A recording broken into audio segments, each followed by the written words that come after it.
Hello students, welcome back to my channel. आज हम start करने वाले हैं क्लास 9th साइंस का chapter 2 is matter around us pure. ठीक है। अब इसमें पहले क्या था, एनसीईआरटी में is matter around us pure आता था, बट इस बार exploring mixture and their separation को और ऐड कर दिया है, जो मैंने कल बताया था आपको न्यू सिलेबस में। ठीक है। इस वीडियो में आप सीखेंगे what is pure substance, what is mixture, type of mixtures और separation methods. Separation methods very very important topic. ठीक है। इसके 4 या 5 मेथड्स हैं जिसको आपको बहुत अच्छे से तैयार करना है। 100% एक मेथड्स एग्जाम में इस बार आएगी। ठीक है। तो वीडियो को एंड तक जरूर देखिएगा, ये चैप्टर एग्जाम के लिए बहुत महत्वपूर्ण है। ठीक। तो सबसे पहले हम स्टार्ट करते हैं topic 1, pure substance. A pure substance has only one type of particles, fixed compositions, और it is always the same everywhere। मतलब कह रहे हैं प्योर सब्सटेंस क्या होते हैं। प्योर सब्सटेंस वो सब्सटेंस हैं जो एक ही टाइप के पार्टिकल से मिलकर बने होते हैं। ठीक है। और इनका फिक्स्ड कंपोजिशन होता है।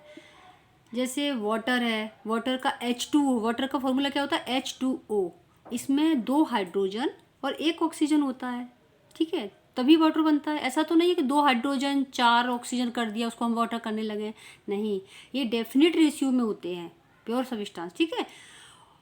और ये it is always the same everywhere, हर जगह इनका सेम रेशियो होगा। ठीक है। वाटर का H2O ही बोलेंगे, कुछ और नहीं बोल सकते। तो इसके एग्जाम्पल में क्या आ जाएंगे, गोल्ड, ऑक्सीजन और प्योर वाटर। ठीक। Pure substance divided into 2 parts. ये 2 पार्ट्स में डिवाइड किया है इनको, एलिमेंट्स एंड कंपाउंड। एलिमेंट्स क्या होते हैं, elements made up of only one type of atoms. ये एक ही तरह के एटम से मिलके बने होते हैं। जैसे आयरन है तो आयरन का केमिकल सिंबल क्या है, Fe। तो आयरन है तो उसको Fe बोलेंगे, ऑक्सीजन है तो उसको O2 बोलेंगे। इसमें 2 केमिकल तो नहीं दिख रहे, 2 एटम नहीं दिख रहे, तो इनको क्या कहेंगे, एलिमेंट्स। कंपाउंड्स क्या होते हैं, कंपाउंड 2 या 2 से ज़्यादा। ठीक है। क्या कह सकते हैं हम कंपाउंड्स को, 2 या 2 से ज़्यादा एलिमेंट का केमिकल कंपोजिशन कंपाउंड्स कहलाता है। ठीक है। मेड व्हेन 2 या मोर एलिमेंट्स जॉइन टुगेदर। ठीक। कंपाउंड लिखने को आएगा तो आप कैसे लिखेंगे, मेड व्हेन 2 या मोर element join together. Example H2O CO2। जैसे मैंने बताया था आपको कि इनका डेफिनेट रेशियो होता है, इनको हम क्या कहते हैं, कंपाउंड कहते हैं। ये 2 या 2 से ज़्यादा एलिमेंट्स के जुड़ने से बनते हैं। एलिमेंट क्या होते हैं, ये ओनली वन टाइप के एटम से ही मिलकर बने होते हैं। ठीक है। और इन दोनों किस में आते हैं, ये प्योर सब्सटेंसेज में आ जाते हैं। ठीक है। अब दूसरा हमें क्या पढ़ना है, व्हाट इज मिक्सचर। मिक्सचर क्या होते हैं, तो हम मिक्सचर के बारे में पता कर लेते हैं। ठीक। मिक्सचर क्या है, इसकी जब डेफिनेशन लिखने के लिए आएगी तो आप कैसे लिखोगे, अ मिक्सचर इज व्हेन 2 या more substance are mixed without any chemical change. ठीक है। और कोई भी नया सब्सटेंस फॉर्म नहीं होता है, इसमें केवल फिजिकल कंपोजिशन होता है, कोई केमिकल चेंजेस नहीं होता है। ठीक है। या आप अपनी भाषा में इसको कैसे कहेंगे, 2 या 2 से ज़्यादा सब्सटेंस का फिजिकल कॉम्बिनेशन मिक्सचर कहलाता है। ठीक है। इसका एग्जांपल क्या आ जाएगा, सॉल्ट प्लस वाटर। ये पानी को और वाटर को हम किसी भी रेशियो में मिला सकते हैं। चाहे हम 1 लीटर पानी में 250 ग्राम चीनी को डिजोल्व कर दें तो उसको मिक्सचर कहेंगे, चाहे 200 ग्राम को कर दें तो भी उसको मिक्सचर कहेंगे। तो कंपाउंड मिक्सचर में क्या डिफरेंस है, उसमें डेफिनेट रेशियो में 2 या 2 से अधिक सब्सटेंस मिक्स होते हैं, और मिक्सचर में क्या हुआ, फिजिकल कंपोजिशन कर दिया, किसी भी रेशियो में आप मिला दो उसको मिक्सचर ही कहेंगे। ठीक है। मिक्सचर 2 तरह के होते हैं, होमोजीनस मिक्सचर और हेट्रोजीनस मिक्सचर। होमोजीनस क्या है, ये कैसे होते हैं, सेम अच्छे से डिजॉल्व हो जाते हैं। जैसे सॉल्ट और वाटर, ये होमोजीनस है, इसको हम सेपरेट नहीं कर सकते कि इसको फिल्टर करके सेपरेट कर दे, नहीं, एक बार डिजॉल्व कर दिया तो सॉल्ट और H2O का होमोजीनस, इसमें दिखाई नहीं दे रहा कि इसमें सॉल्वेंट कहाँ है और सॉल्यूट कहाँ है। सॉल्वेंट क्या कहते हैं, जिसमें घोला जाता है, और सॉल्यूट क्या होता है, जिसको घोला जाता है। जैसे चीनी और पानी का जब हम घोल बनाते हैं, सॉल्यूशन बनाते हैं, तो इसमें सॉल्वेंट क्या है, पानी, और सॉल्यूट क्या है, चीनी। ठीक है। और दूसरा होता है हेट्रोजीनस।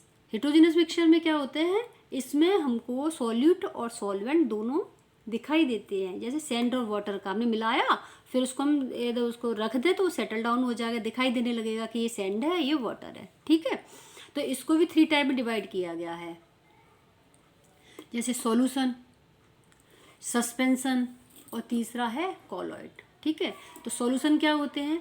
Completely mixed.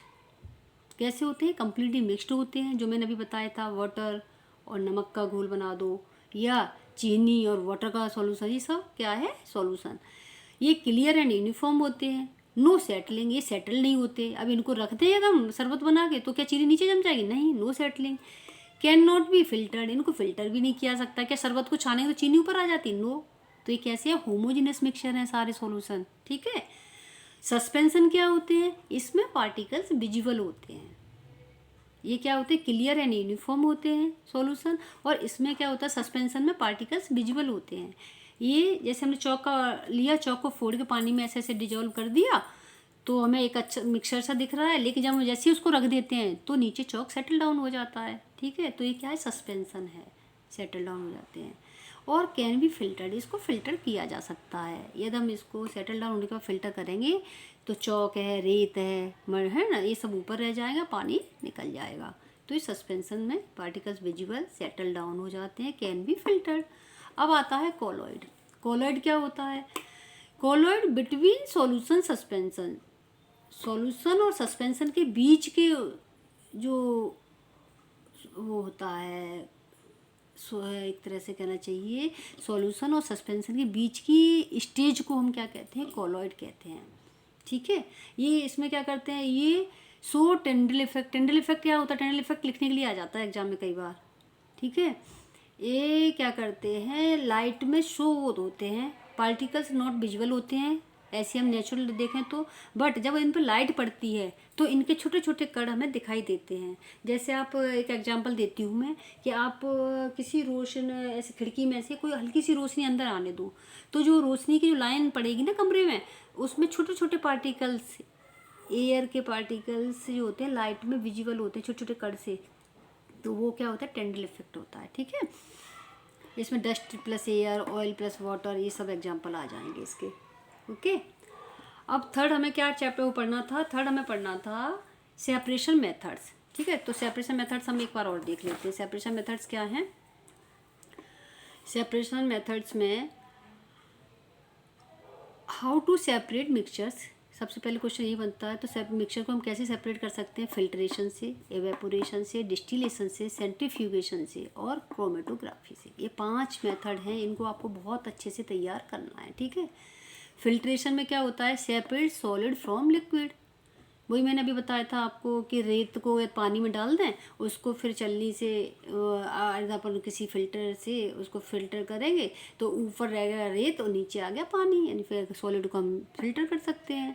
या चाय बनाते हैं ना, तो उसमें हम जब छलनी से चाय को छानते हैं तो चाय की पत्ती ऊपर रह जाती है, नीचे चाय निकल जाती है, वो फिल्ट्रेशन प्रोसीजर हो गया। इवेपोरेशन में क्या करते हैं? गेट सॉलिड फ्रॉम लिक्विड, इसमें सॉलिड को लिक्विड से अलग करते हैं। कैसे? जैसे हमने चीनी और पानी का घोल बना दिया, ठीक है, अब इसको हम उबालते जाएं बॉयल करते जाएं तो पानी होगा वो वेपर बन के निकल जाएगा और सॉलिड चीनी लास्ट में रह जाएगी, जम जाएगी, तो क्या हो गया? इवेपोरेशन हो गया। डिस्टिलेशन, इसमें क्या कहते हैं? सेपरेशन फ्रॉम डिफरेंट जो बॉइलिंग पॉइंट होता है ना, उस पर सारे लिक्विड्स को हम सेपरेट कर लेते हैं। जैसे सभी लिक्विड्स का बॉइलिंग पॉइंट अलग अलग होता है, पानी का 100 डिग्री सेंटीग्रेड होता है, ऐसी किसी और लिक्विड का 60 डिग्री हुआ, किसी का 50 डिग्री हुआ, तो अलग अलग बॉइलिंग पॉइंट पर उनको एक डिस्टिलेशन प्लांट आता है, उसके द्वारा हम उसको अलग कर लेते हैं। अब है सेंट्रीफ्यूगेशन। ये क्या है? Separate milk plus cream. आपने देखा कि मम्मी घर पे घी जो बनाती हैं उसमें उन्होंने क्या किया? दही को लिया और मिक्सी में चला दिया, तो उससे बटर जो हो गया ऊपर आ गया, ठीक है, और मिल्क जो था बटर मिल्क वो नीचे रह गया, ठीक है, छाछ बन गया वो। तो क्या है? सेंट्रीफ्यूगेशन वाली मेथड है। क्रोमेटोग्राफी में क्या करते हैं? सेपरेट्स कलर्स को सेपरेट करते हैं। अब एक टॉपिक 5 हमें पढ़ना है चेंजेज। फिजिकल चेंजेज क्या होते हैं और केमिकल चेंजेज क्या होते हैं। ठीक, फिजिकल चेंजेज में नो न्यू सब्सटेंस फॉर्म, इसमें कोई नया सब्सटेंस नहीं बनता है। एग्जांपल जैसे आइस है, इससे वाटर बन गया, वाटर को फिर फ्रीज कर देंगे तो आइस बन जाएगी, कोई फिजिकल चेंज तो नहीं हुआ इसमें। ठीक है, केमिकल चेंज में क्या होता है? इसमें न्यू सब्सटेंस फॉर्म हो जाता है, जैसे रस्टिंग ऑफ आयरन, है ना, जैसे आपने देखा है कोई लोहे की कील है, उसको एयर में छोड़ दो तो उसके ऊपर काई जो जम जाती है, इसको रस्टिंग कहते हैं वो। या फिर दूध से दही जमा दिया, अब दही से दूध तो नहीं बना सकते, वो सब क्या है, केमिकल चेंजेज हैं। ठीक, तो इस टॉपिक में यही चीज़ें इंपॉर्टेंट है। इसमें मेथड्स बहुत अच्छे से आप लोग तैयार कर लेना, ठीक है। और एलिमेंट्स, कंपाउंड एंड मिक्सचर की डेफिनेशन अच्छे से कर लेना। ओके, तो आज हमने क्या सीखा कि pure substances, mixtures, solution, suspension और कॉलॉइड्स, ठीक है, सेपरेशन टेक्निक्स, ठीक है। तो ये टॉपिक हमारा क्लियर होगा। अब हम इसके कल करेंगे PYQ और MCQ, ठीक है। पिछले सालों में जो भी क्वेश्चन बने हैं वो, और MCQ। अगर वीडियो आपको हेल्पफुल लगी हो तो लाइक करें, शेयर करें और चैनल को सब्सक्राइब जरूर करें। मिलते हैं नेक्स्ट वीडियो में। Thank you so much.